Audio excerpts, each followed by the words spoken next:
भूर्भुवः स्वः तत्सवितुर्वरेण्यं भर्गो देवस्य धीमहि धियो यो नः प्रचोदयात्।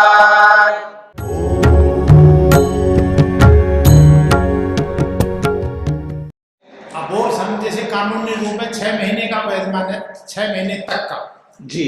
तो इस सूत्र के हिसाब से तो चाहे वो गर्भ 2 दिन का है, 10 दिन का है, 20 दिन का, वो भी जो है पाप है। वो तो पाप तो है ही। आपने कर्म किया, स्थापित किया, फिर उसको आप हटाना चाह रहे हो, वो तो पाप है, चाहे वो 1 दिन का भी क्यों ना हो। जी जी बिल्कुल। अब एक प्रश्न किया जा रहा है, आपने कहा है कि वहां आत्मा को होना आवश्यकता है, बिना आत्मा के शरीर गल जाएगा, सड़ जाएगा, दुर्गंध आएगी। आत्मा की वहां उपस्थित होना कोई आवश्यक नहीं है, ऐसा पूर्व पक्षी कहना चाहता है। वो कहते हैं ननु उत्पद्यमानो देह न आत्मनो अधिष्ठानम अपेक्षित। ननु एक प्रश्न करता है, उत्पद्यमानो देह, उत्पन्न होने वाला ये जो शरीर है, वहां पर आत्मा का विद्यमान रहना अपेक्षित नहीं है, किंतु अदृष्टम अपेक्षित, अदृष्ट की अपेक्षा है। आत्मा भले ना रहे वहां पर अदृष्ट का वहां होना आवश्यक है। अदृष्ट समझते हैं? पूर्व संचित कर्म, पूर्व संचित संस्कार, ठीक है ना।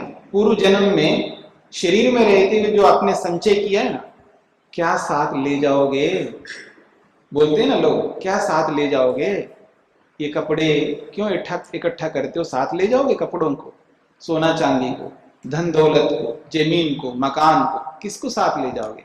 ये साथ नहीं जाएंगे। क्या जाएंगे?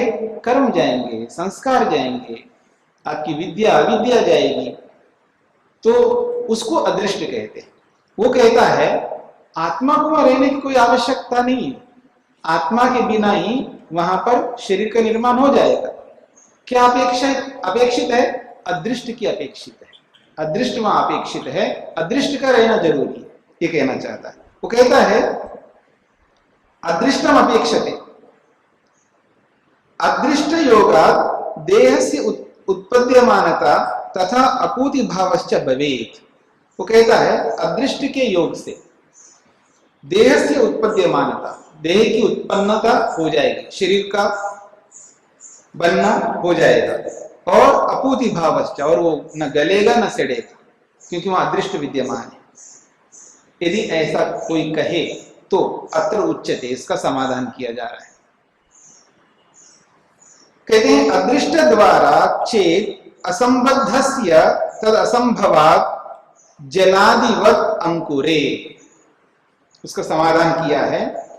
कहते हैं अदृष्ट द्वारा देहस्य उत्पद्यमानत्वं भवेदिति चेत, अदृष्ट के द्वारा शरीर की उत्पत्ति होती है, ऐसा यदि कोई कहे तो तर्हि जीवात्म संबंधम अंतरेण अदृष्टम न प्रवर्तते।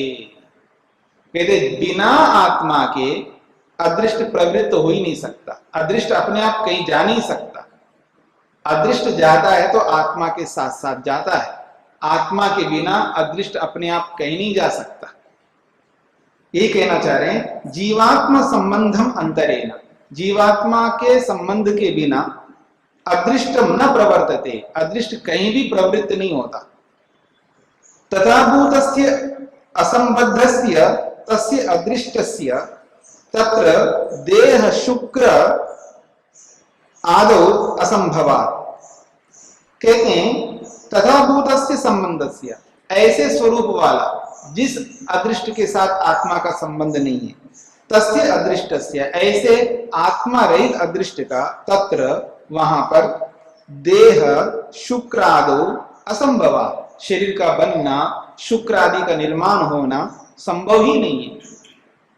देहोत्पत्ति हेतुत्व असंभवो अस्ति, शरीर की उत्पत्ति असंभव है, बिना आत्मा के केवल अदृष्ट के कारण से शरीर उत्पन्न होता हो, यह असंभव है। उदाहरण से समझा रहे हैं, अंकुरे जलादिवत, अंकुरोत्पत्तौ वैजिक जीवत्वमंतरेण यथा जल खाद्यादि योगस्य हेतु नैरर्थक्यम भवति। अंकुरोत्पत्तो, अंकुर की उत्पत्ति में वैजिक जीवत्वम अंतरेण, बीज में अगर जीव नहीं है, बीजत्व वहां पर विद्यमान नहीं है, उसके बिना जैसे होता है, अर्थात जल खादादि योगस्य, आप कितना ही जल दे दो, कितना ही खाद डालो, ऐसा जो जल खाद आदि जो हेतु है, कारण है किसी की उत्पत्ति में, निरर्थक्यम भवति, वो निरर्थकता ही है। कितना ही खाद डालो, कितना ही वहां पर पानी डालो, बीज का सामर्थ्य नहीं वहां पर। बीज का सामर्थ्य का मतलब जीवात्मा का विद्यमान होना, मतलब वो, मतलब जिसको आप गेहूं कह रहे हो, गेहूं तो है वहां पर, उसके अंदर बीज का सामर्थ्य नहीं है। और बिना बीज सामर्थ्य के उस गेहूं को, उस बाजरे को, उस धान को, उन किसी भी दालों को आप बो दो और उसमें खाद डालो, पानी डालो, सब कुछ करो, कुछ भी करते रहो, पैदा नहीं होगा। किसान अच्छी तरह बताएगा ये बीज है क्या, इसमें कोई बीजत्व भी नहीं है, हटाओ इसको, कोई यही कहेगा, उसको पता है कि इसमें बीजत्व नहीं है। ठीक है, ऐसे ही बिना आत्मा के अदृष्ट जो है कुछ नहीं कर सकता, ये इसका अभिप्राय है। सूत्रार्थ, यदि केवल अदृष्ट के द्वारा, यदि केवल अदृष्ट के द्वारा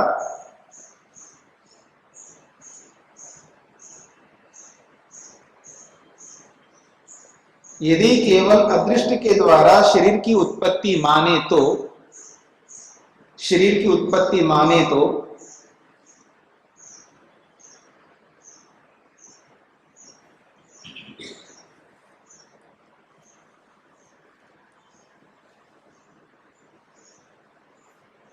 आत्मा के बिना केवल अदृष्ट से,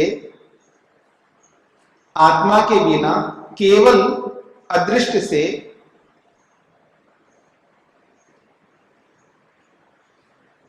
शरीरोत्पत्ति नहीं होती है।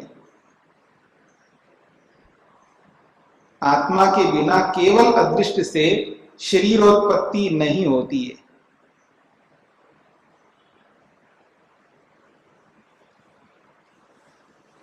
जैसे आत्मा रहित बीज में, जैसे आत्मा रहित बीज में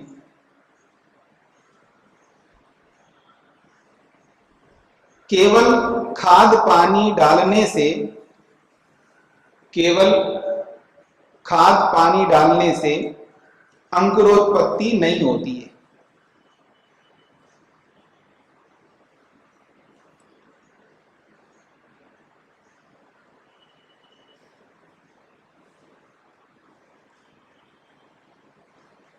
हाँ जी,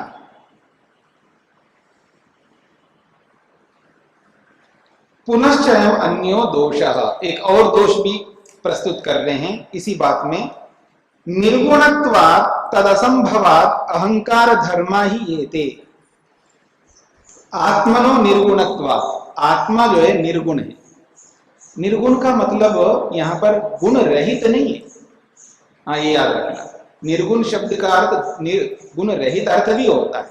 निर्गुण का अर्थ है अन्य गुणों के आत्मा में ना होने से। अन्य गुण मतलब अन्य पदार्थों के गुण, ये निर्गुणत्व का अर्थ होता है। जैसे ईश्वर निर्गुण है, तो निर्गुण का मतलब ईश्वर में कोई गुण नहीं है, नहीं, दूसरे पदार्थ के गुण ना होने से। ठीक है, निर्गुण का मतलब है गुण रहित, यानी दूसरे के गुण, यानी दूसरे के जैसे गुण हैं वैसे गुण इसमें ना होने से। मतलब प्रकृति में, संसार में रूप रस गंध स्पर्श शब्द गुण है, ठीक है ना, तो जैसे दूसरे पदार्थों के गुण हैं वैसे गुण इसमें ना होने से इसको कहते हैं निर्गुण। समझ में आ रही बात?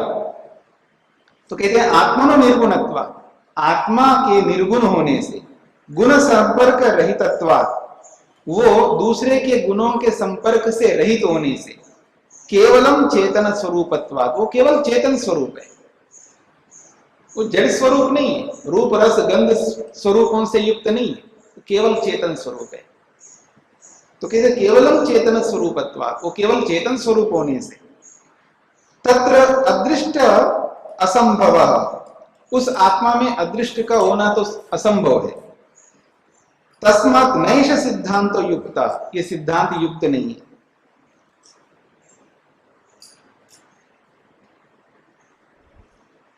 यतः, क्योंकि ये ते अदृष्टादयो अहंकार से ही धर्मा संति, ये जो अदृष्ट आदि जो है ये अहंकार के धर्म है, आत्मा के धर्म नहीं। ये जो अदृष्ट है ना, ये अदृष्ट जो है अहंकार के धर्म है, क्योंकि अहंकार में रहे, आत्मा में नहीं रह सकते। सूत्रार्थ,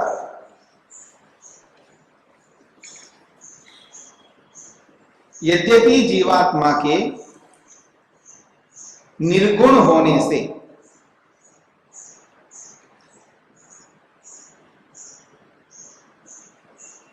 यद्यपि जीवात्मा के निर्गुण होने से, केवल चेतन स्वरूप होने से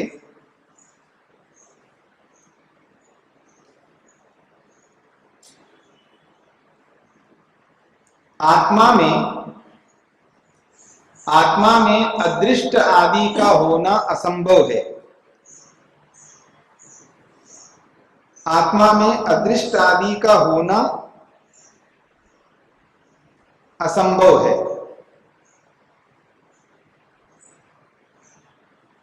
क्योंकि अदृष्ट आदि अहंकार के धर्म है।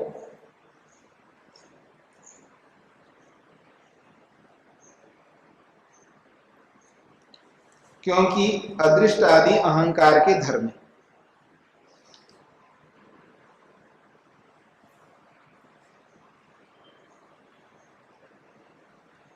अच्छा, एक और बात कही जा रही है। विशिष्टस्य जीवात्मा जीवत्वम, विशिष्टस्य जीवत्वम अन्वय व्यतिरेकात्। जीव को जीव क्यों कहते हैं, एक प्रसंगवश ये बात कही जा रही है। अहंकार विशिष्टस्य अहमिति प्रत्यय अन्वितस्य अहमिति अभिमान युक्तस्य आत्मनो जीवत्वम जीव संज्ञा इति यावत्।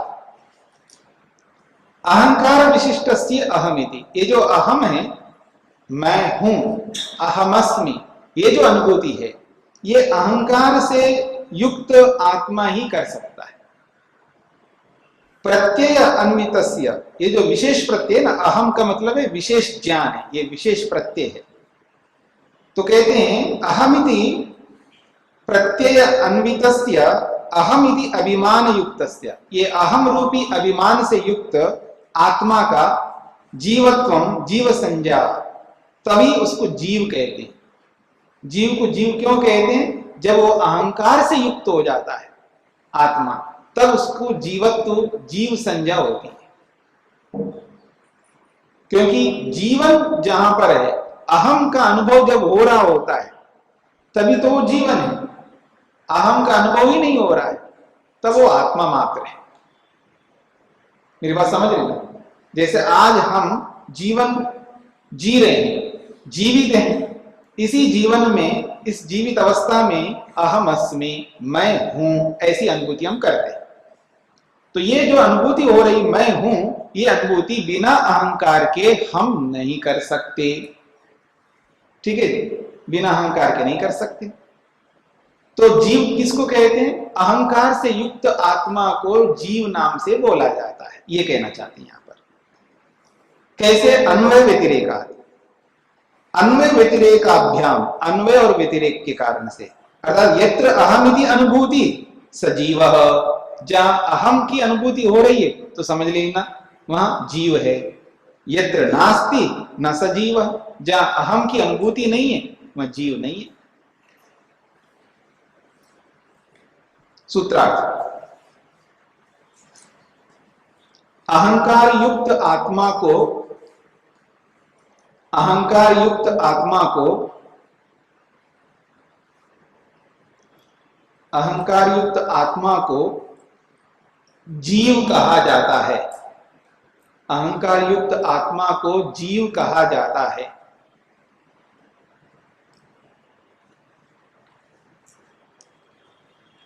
अहम अनुभूति के होने और ना होने से, अहम अनुभूति के होने और ना होने से।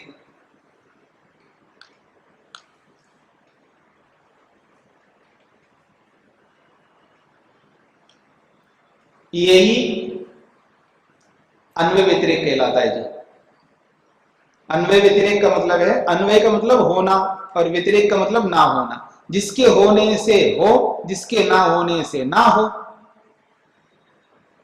मतलब वहां अहम अनुभूति के होने से आत्मा है, अहम अनुभूति के ना होने से आत्मा नहीं है। इसको कहते हैं अन्वय और व्यतिरेक। अन्वय का मतलब है जहां जहां अहम अनुभूति है वहां अन्वित है आत्मा, वहां वहां आत्मा विद्यमान है, और जहां जहां आत्मा नहीं है वहां अहम अनुभूति नहीं है। ये इसका अभिप्राय है। स्वामी जी, हाँ दुर्भाग्यवश जो लोग कोमा की स्थिति में होते हैं जी तो उनको तो अहम की अनुभूति नहीं होती, जी। तो उस समय आत्मा की स्थिति क्या होती है? नहीं, वहां आत्मा तो है, हाँ, पर वो बोलने की स्थिति में नहीं, ये कहा जाए। अब बोलने की स्थिति में नहीं, अनुभूति भी नहीं है कोई। नहीं, मेरी बात को समझ नहीं रहे। आत्मा वहां पर है लेकिन वो बोलने की स्थिति में नहीं है। मतलब आपको बोल के सुना नहीं रहा है ना, बस इतनी सी बात है वहां पर आत्मा तो है वहां पर। आत्मा तो है लेकिन अनुभूति तो नहीं है। मतलब तो जो इससे आप क्या कहना चाहते हैं?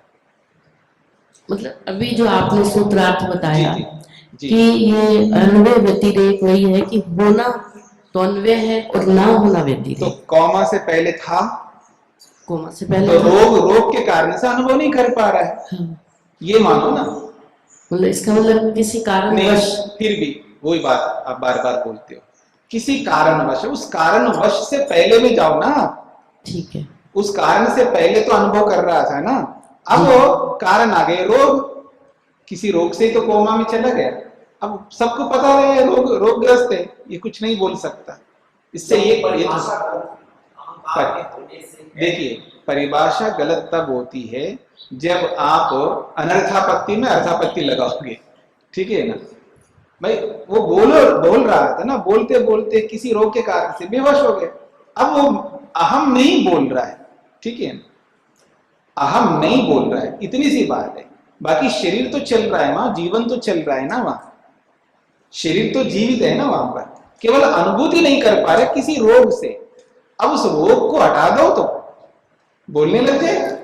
तो ये अनुभूति करना ही तो पहले इस बात को समझ लीजिए। हम ये थोड़ा कहना चाह रहे हैं कि वहां जहां अनुभूति नहीं होती वहां आत्मा होती ही नहीं। हम ये कहना कि जन जीवन है, जो जीवित शरीर है, शरीर जीवित है, शरीर का सब काम चल रहा है वहां पर, केवल वो बोल नहीं पा रहा है।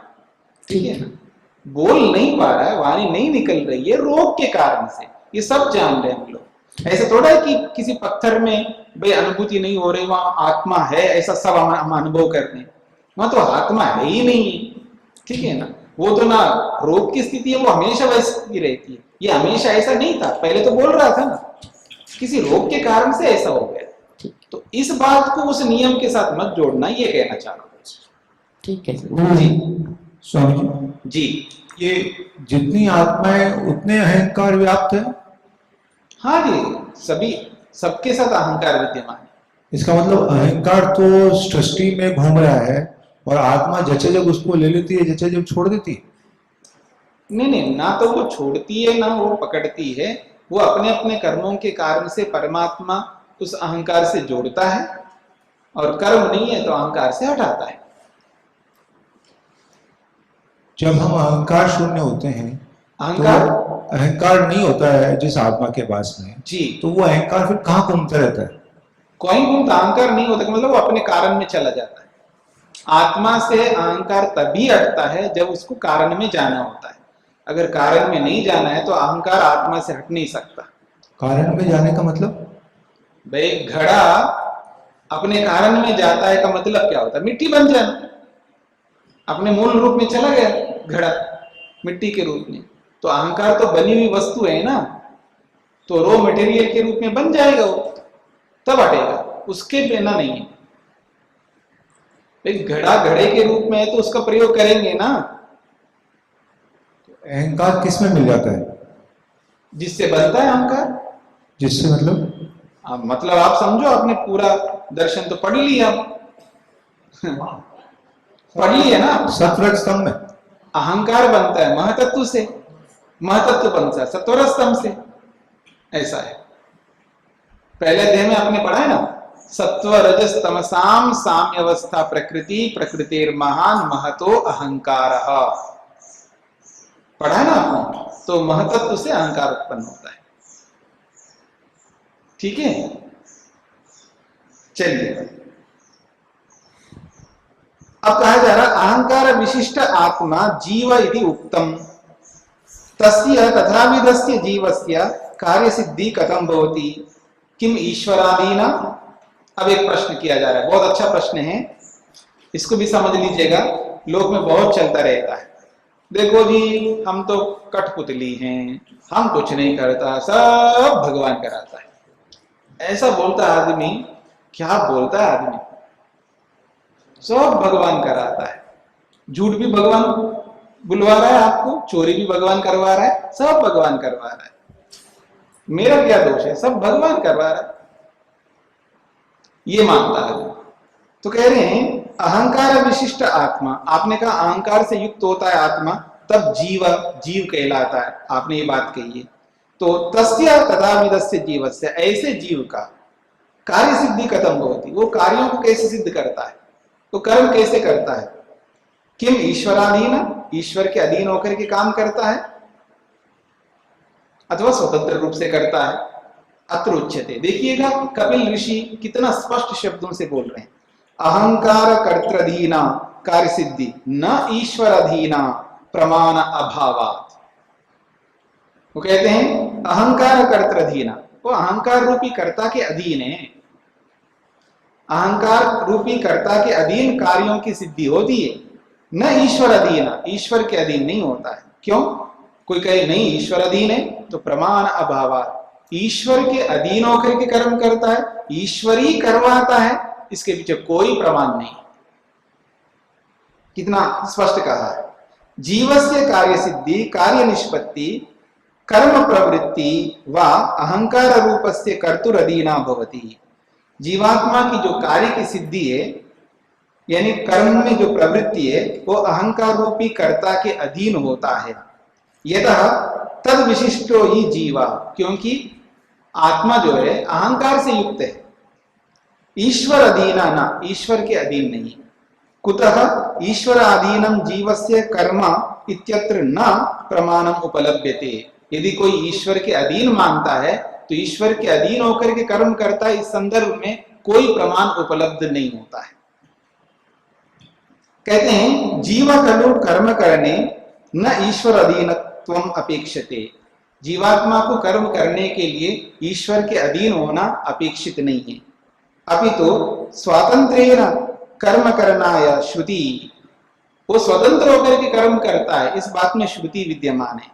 कुर्वन्नेवेह कर्माणि जिजीविषेच्छतं समाः, कर्म करते हुए 100 साल जीने की इच्छा कर, ऐसा बोला जा रहा है। तो सांख्य कर्तु दृष्टो खलु ईश्वर सत्ता अस्ति इति सिद्ध्यति। सांख्य कर्तु, सांख्य दर्शन को बनाने वाले जो कपिल ऋषि है, उनकी दृष्टि में ईश्वर की सत्ता विद्यमान है। देखो ईश्वर को मान रहे हो, आप कैसे कह सकते कि कपिल ऋषि जो है अनीश्वरवादी है, कि कई जगह जगह पर वो ईश्वर को स्वीकार कर रहे हैं। तस्माद एव तस्य अधीनत्व निषेध, इसीलिए वो उसके अधीन नहीं है कहेंगे। अगर ईश्वर ही नहीं होता तो वो सीधा कहते हैं ईश्वर तो होता नहीं, तो ईश्वर अधीन का मतलब क्या है। इसका मतलब है ईश्वर को स्वीकार करते हैं तभी वो कह रहे हैं नहीं, ईश्वर के अधीन कर्म नहीं करता, स्वतंत्रता से कर्म करता, ये कहना चाहते हैं। तो इसलिए कह रहे हैं जीवस्य कर्मणि, जीव के कर्म करने में तस्मादेव तस्य अधीनत्व निषेधा, इसीलिए उस ईश्वर के अधीन का निषेध करने कपिल ऋषि। सूत्रार्थ, जीवात्मा के कार्यों की सिद्धि, जीवात्मा के कार्यों की सिद्धि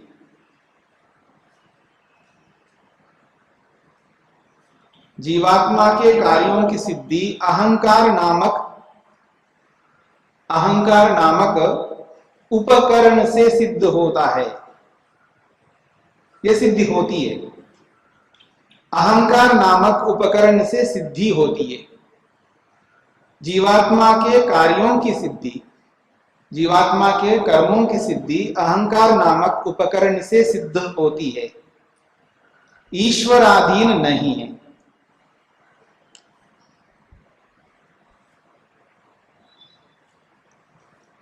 ईश्वराधीन